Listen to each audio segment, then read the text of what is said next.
Hello friends, मैं हूं अजीज। आप देख रहे हैं मूवी स्टॉक चैनल, जिस पर आज मैं रिव्यू करने वाला हूं प्लैनेट्स ऑफ द एप की यूनिवर्स की बनी हुई, आप कह सकते हो कि एक फ्रेश ट्रैक की फिल्म, जो कि यहाँ सीजर के बाद की ही स्टोरी को कंटिन्यू करते हुए, जैसे कि मैंने कहा, अपने बिल्कुल ही फ्रेश ट्रैक पर बढ़ती है। यानी यहाँ पर कैरेक्टर को लेकर के वो बंधन निभाया नहीं गया, जिसके चलते मेकर्स ये सोचते हैं कि वो लोग उसी कैरेक्टर को अगर उस यूनिवर्स में रखेंगे तो बहुत ज्यादा पैसे कमाएंगे। लेकिन अगर आपने इस फिल्म की ट्रिलॉजी देखी होगी, जो कि एक हिसाब से प्लैनेट्स ऑफ द यूनिवर्स की पूरी तरीके से रिबूट थी, मैं 60s की फिल्मों की बात कर रहा हूँ, जिसके आप 2 से मैक्स टू मैक्स 3 पार्ट देख सकते हो, क्योंकि उसके बाद के पार्ट मेरी नजर में पूरी तरीके से टाइम वेस्ट थे, जिन्होंने अपने टाइम पीरियड में, वो कहते हैं ना, कि फिल्म की पूरी लेगेसी को बर्बाद कर दिया था। लेकिन उसके बाद टिम बर्टन ने एक अच्छी कोशिश करते हुए उस यूनिवर्स को रीमेक कर ये बताया था कि इस यूनिवर्स में अब चीजों में टाइम ट्रेवल, मल्टीवर्स, ये सारे कॉन्सेप्ट डाल करके क्या क्या किया जा सकता है। लेकिन उसके बाद भी शायद से वो फिल्म बॉक्स ऑफिस पर उतना ज्यादा नहीं चली थी और उसका स्कोर भी अच्छा नहीं था, क्योंकि जैसे कि मैंने कहा, रीमेक के नाम पर फिल्म ज्यादा लोगों को पसंद नहीं आती है। लेकिन मेरे लिए तो वो फिल्म एक अलग ही प्लेस डिजर्व करती है। जिसके बाद आ जाए सीधे राइज के यूनिवर्स पर, तो ये फिल्म उस यूनिवर्स में बहुत ही अच्छी तरीके से कहानी को रिबूट करते हुए, या फिर कहूँ कि प्रीक्वल को सेट करते हुए, ये बताती है कि इन सब की असल शुरुआत हुई तो हुई कैसे थी। जिसके बाद इस यूनिवर्स को मैट रीव्स ने संभालते हुए फिल्म के 2 पार्ट को ऐसे दे दिया कि मानो ये एक कंप्लीट परफेक्ट ट्रिलॉजी बन गई, जो कि ऑब्वियसली एक ऐसा एंड दिखाती है जिससे सारे के सारे फैंस बहुत ही ज्यादा सेटिस्फाई हो जाते हैं। और फिर क्या, उसके बाद आप भी सोचोगे कि अगर इसके आगे की यूनिवर्स को फिर से रिवाइव कर कैश एंड ग्रैब वाली सिचुएशन को ही जन्म दिया जाएगा, क्योंकि वेस्टफॉल जैसा नाम, जिन्होंने मेज रनर के यूनिवर्स से अपनी शुरुआत करते हुए ऑडियंस के बीच में अपनी अच्छी खासी छाप छोड़ी थी, लेकिन सेकंड पार्ट ने जहां डिसअपॉइंट किया था, तो उसके बाद थर्ड पार्ट ने आकर के अगेन उस यूनिवर्स को भी क्लोजर दे दिया था। और फिर उसके बाद डिज्नी और फॉक्स की डील के चलते इस यूनिवर्स को फिर से रिवाइव करते हुए राइटर्स के साथ मिलकर वेस्टफॉल की खुद की कंफर्मेशन है कि उन्होंने भी इस वर्ल्ड को बिल्ड किया है, क्योंकि डायरेक्शन के साथ साथ, जैसे कि मैंने कहा, ये फिल्म कहानी के एक अलग मोड़ को, सीजर की ही लेगेसी को आगे कंटिन्यू करते हुए दिखाती है। मानो जैसे कि हम इंसानों ने जो इतिहास पढ़ा हुआ है, क्या उसे पूरी ईमानदारी से हमें बताया भी गया है या नहीं। तो ये फिल्म अब सीजर के उसी विचार को बिल्कुल ही फ्रेश टेक के साथ नोवा के नजरिए से दिखाएगी, जो कि उन चीजों पर क्वेश्चन करते हुए इस दुनिया को भी समझ रहा है, और दूसरी तरफ उसकी एक जंग, या फिर कहूँ एक जर्नी अपनी फैमिलीज को ढूंढने की भी है, या फिर कहूँ उसके पूरे के पूरे ट्राइब्स को, जिसमें नोवा की मदद मिया और राका जैसा कैरेक्टर करता है, या फिर कहूँ काफी अमेजिंग सा कैरेक्टर। और फिर इसके बाद शुरुआत होती है व्हाट अ वंडरफुल डे को इंट्रोड्यूस करते हुए कैरेक्टर प्रॉक्सिमस सीजर की। जी हाँ, प्रॉक्सिमस सीजर, जिसके नाम से आपको ये चीज पता चल जानी चाहिए कि वो कैरेक्टर इस फिल्म में क्या करने वाला है। लेकिन हाँ, ट्रेलर से लेकर के टीजर ने जो भी चीजें हमें इस फिल्म से रिलेटेड दिखाई है, उसे देख करके मैंने पहले यही सोचा था कि अब ये फिल्म इस यूनिवर्स में क्या कमाल करेगी। लेकिन ट्रस्ट मी, इस फिल्म ने वो कमाल कर दिखाया है जिस बारे में इंट्रो के बाद बात करना बनता है। लेकिन उससे पहले अगर फिल्म की हिंदी डबिंग की बात करूँ, तो 2 से ढाई घंटे के आसपास की ये फिल्म है, जो अपने इस रन टाइम के साथ डेफिनेटली आपके दिमाग में यही चीजें डालेगी कि इतनी बड़ी लेंथ की जो film war for the planets of the app के बाद आई है, तो क्या कहानी में उसी की प्रेजेंटेशन रखेगी या फिर उससे कुछ अलग इस यूनिवर्स में करके दिखाएगी। बाकी हिंदी डबिंग की तो मैं बात कर ही चुका हूँ कि अच्छी है। इसके अलावा हाँ, आप इस फिल्म को अपनी पूरी फैमिली के साथ भी बैठ करके देख सकते हो। लेकिन क्वेश्चन, क्या आपका थिएटर में जाकर के इस फिल्म पर टाइम देना सही रहेगा भी या नहीं, उस पर आने से पहले बनेगी मेरी छोटी मोटी सी डिमांड, जो कि है चैनल को सब्सक्राइब, वीडियो को लाइक और शेयर करने की तो कर लो।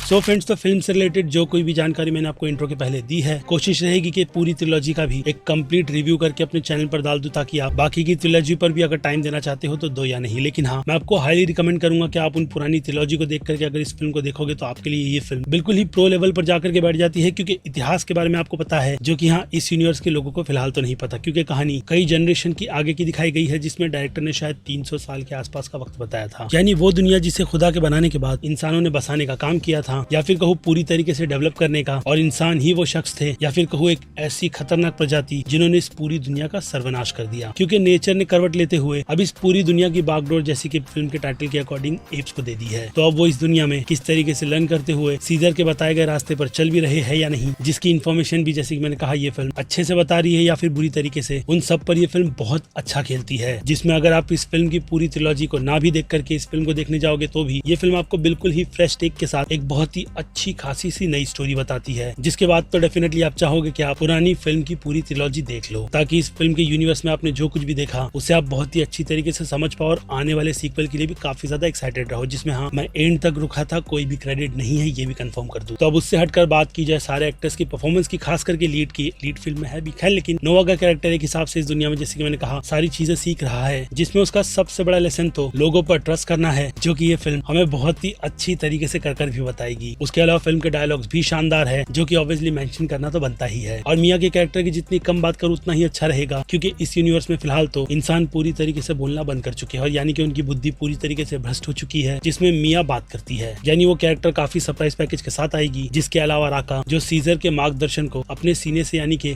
उसके सिंबल जो कि अटैक की एक विंडो है जहाँ से वो दुनिया देखता था, जिसे समझने के बाद उसने इस दुनिया को अपने हिसाब से लिखा, ताकि वो आने वाली पीढ़ी के लिए, जैसे कि मैंने कहा, अच्छे से अच्छा मैसेज दे सके। लेकिन ये फिल्म उस ट्रैक पर तो पोस्ट एपोकलिप्स के जो सारे के सारे हमें नजारे दिखाती है, यानी कि स्टिल स्क्रीन, जिसे देख करके आप समझ जाते हो कि लोकेशन कौन सी है। तो वो डायरेक्टर की खूबसूरती ही है कि उन्होंने इस पूरी दुनिया को विजुअली बहुत नहीं बल्कि काफी अच्छे से दिखा करके हमें इस दुनिया का दीवाना बना दिया, जो कि मेरी नजर में तो डेफिनेटली एक परफेक्ट स्कोर माना जाएगा। क्योंकि इस तरीके के वर्ल्ड को बिल्ड कर अगर आपने उसमें काफी अच्छी सारी चीजें कर दी, जैसे कि कैरेक्टर की ग्रोथ, पूरी की पूरी वर्ल्ड बिल्डिंग, तो मेरी नजर में वो फिल्म पोस्ट एपोकलिप्स की काफी अच्छी खासी फिल्म मानी जाती है, जो कि अब ये भी है। जिस हिसाब से कहूंगा कि आपको 101% थिएटर में जाकर के इस फिल्म के मजे लेने चाहिए, जो कि again planets of the app की पूरी ट्रिलॉजी में अच्छा खासा पार्ट बनकर निकल कर आई है, इस बात की गारंटी मेरी है। लेकिन अगर उसे कंपेयर किया जाए ट्रिलॉजी के हिसाब से, तो पहला पार्ट तो काफी ज्यादा सरप्राइजिंग एलिमेंट के साथ एक ओजी स्टोरी दिखाता ही है, तो वही दूसरा पार्ट उन सब पर पॉलिटिक्स को बहुत ही अच्छी तरीके से ब्लेंड कर दिखाता है। और वही तीसरा पार्ट जो कि इस फिल्म का क्लोजर था, तो अच्छे खासे ट्रैक पर भी जाता है। लेकिन हाँ, वॉर के नाम से फिल्म में जो वॉर नहीं दिखाई गई थी, लेकिन खैर उसे छोड़ करके ये फिल्म मुझे लगता है कि सीधे सीधे तीसरे नंबर पर आएगी। और मैं चाहूंगा कि वेस्ट बॉल इस यूनिवर्स को आगे ऐसे ही पकड़ते हुए ऑडियंस को काफी ज्यादा सरप्राइज करे, क्योंकि उनकी आदत है कि वो जिस यूनिवर्स से अगर चिपक जाए तो बिना खत्म किए तो पीछे नहीं हटते। लेकिन खैर अभी के लिए तो उनका अगला प्रोजेक्ट जेल्डा के यूनिवर्स को लाइव एक्शन में कन्वर्ट कर फिल्म दिखाने का है, जिसके लिए भी मैं काफी ज्यादा एक्साइटेड हूँ। और फिर इससे हटकर फिल्म के बीजीएम की बात की जाए तो वो भी शानदार है। और हाँ, फिल्म का पूरा पेस्ट भी, क्योंकि 2 घंटे 25 मिनट के आसपास की ये फिल्म मुझे तो लेंथ के हिसाब से कहीं पर भी बोर नहीं कर रही थी। लेकिन हाँ, दूसरी ऑडियंस के टेस्ट में ये चीजें थोड़ी सी अलग काम करेगी, जिस पर रेटिंग के सेक्शन में बात की जाएगी। लेकिन उससे हटकर फिल्म के फोटो, कलर करेक्शन, सिनेमेटोग्राफी और खास करके सीजी और वीएफएक्स की बात की जाए तो दूर से देखने में भले से ही आप उनमें कोई ना कोई पॉइंट आउट निकाल दो, लेकिन नजदीक पर से ये फिल्म अगेन कहूंगा कि सीजी के मामले में भी बहुत ज्यादा अमेजिंग है। बाकी विजुअल्स तो फिल्म के शानदार है ही, जिन्होंने इस वर्ल्ड को पूरी तरीके से मेरी नजरों में तो रियल बना दिया। इतना कि मैं एक बार फिर इस फिल्म को थिएटर में जाकर के देखने का मौका दूंगा, लेकिन इस बार इंग्लिश में। और ऊपर से इस फिल्म की नई कहानी के जो दरवाजे खोले गए हैं, उसमें भी मैं कुछ अलग होता हुआ देखना चाहता हूँ, जो कि ये फिल्म एंड होते होते हमें वैसा संकेत भी देती है। और फिर आखिर में बात की जाए सारे एक्टर्स की परफॉर्मेंस की, तो भाई साहब हर एक एक्टर, खास करके राका और प्रॉक्सिमस के कैरेक्टर के रोल प्ले करने वाले एक्टर आपको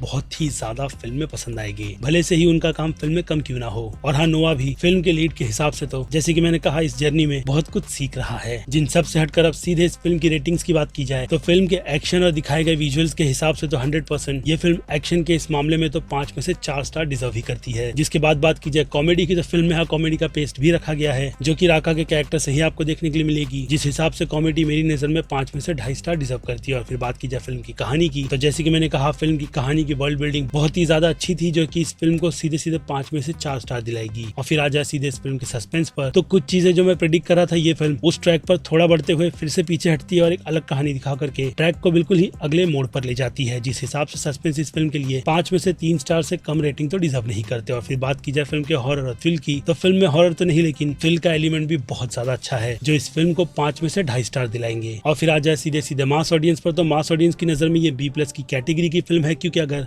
लेंथ की ही बात करूँ तो लेंथ के हिसाब से ये फिल्म कई लोगों को बहुत ज्यादा लंबी लगेगी, इसलिए सोच समझ कर जाना, क्योंकि फिल्म में कई सारे ऐसे खाली मोमेंट भी है, जिनमें सिर्फ सीन्स को दिखा करके आपको उस दुनिया में एंटर करने का फील करवाया जा रहा है, जो अगर आपने कर लिया तो ये फिल्म पेस्ट के मामले में आपको बिल्कुल भी बोर नहीं करती। लेकिन अगर आप फास्ट पेस की फिल्म देखना चाहते हो तो उस मामले में ये फिल्म आपको डिसअपॉइंट तो करेगी ही, लेकिन फिर भी B+ की कैटेगरी मास ऑडियंस की कैटेगरी में बनती ही है। जिसके बाद बात की जाए क्रिटिक्स की, तो क्रिटिक्स का प्यार इस फिल्म को अच्छा खासा मिला है, जिसे ध्यान में रखकर क्रिटिक्स इस फिल्म को A- की कैटेगरी में रखेंगे। तो वही बात की जाए मेरी, तो क्रिटिक्स से बिल्कुल भी ना डिसअपॉइंट करते हुए मैं भी इस फिल्म को A- की कैटेगरी में रखकर यही याद दिला दूं कि एक बहुत ही अच्छा सा कंटेंट इस वीक थिएटर में रिलीज हुआ है, जाकर के देखना, डिसअपॉइंट नहीं होगी, गारंटी मेरी है। जिन सब पर मैंने अपना ओपिनियन आपको दे दिया है, बाकी बनती है आपकी राय, जो कि अब आप मुझे कमेंट में लिख करके बता सकते हो। इसके अलावा मैं हूं Aziz, movie stock channel like share subscribe भूलना मत। मिलूंगा जल्दी दूसरी किसी वीडियो में, till then bye.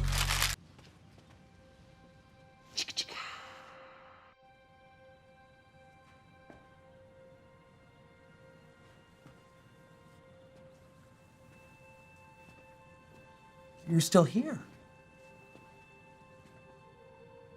It's over. Go home.